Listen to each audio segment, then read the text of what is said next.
ஒரு பாக்கெட் ஃபுல்லா வாங்கிட்டு வந்துட்டாங்க. என்னடா இண்டிமெண்ட் இண்டிபெண்டா சிகரெட் இண்டிமெண்ட் ஃபுல் பாக்கெட் வாங்கிட்டு வந்துட்டேன். அவ்வளவுதான். 2 நாளைக்கு தேவைப்படாது. கணக்கு இல்ல. பேர் வீர் அடிச்சதுக்காடா இவ்வளவு போதை இருக்கீங்க? ஒன்னு அடிச்சா பரவாயில்ல. அப்புறம் எத்தனை 4. ஆளுக்கு நாளா? அப்புறம் எப்படா நிக்கிறீங்க? நான் நிக்க முடியாம தள்ளாடிட்டு இருக்கேன். நீலாம் அடிக்காதீங்கடா. என்ன நீ என்ன ரூல்ஸ் இல்ல ரொம்ப. இல்ல தம்பி, எங்க வீட்டுல பார்த்தா எங்களுக்கு பிடிக்காதே, நீ பேசுறியா? இப்பெல்லாம் இருந்தா ரொம்ப கஷ்டம். இஷ்டம்னா இல்லன்னு கிளம்பி வேற பாத்துக்கீங்க. நம்ம சொல்றா அநேகமா தலப்பாக்கட்டுக்கு எதுவும் ரிலேட் பேச பாருங்களேன். போட்டு தாங்கடா. கரியங்க மரக்கறின்னு சொல்லுவாங்க. உருளைக்கிழங்கு அதான் மரக்கறி. இது மரக்கறி கொட்டி கீழே கொட்டி அது ஒரு பரட்டி பரட்டி தட்ட தட்ட விடு. டேஸ்ட் இங்க கொஞ்சம் வையா. இதை கொஞ்சம் அவ்வளவுதான் மரியாதை.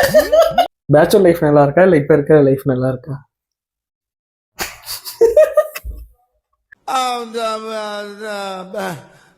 வந்து இப்ப நான் என்ன உங்கள்கிட்ட சொல்றது?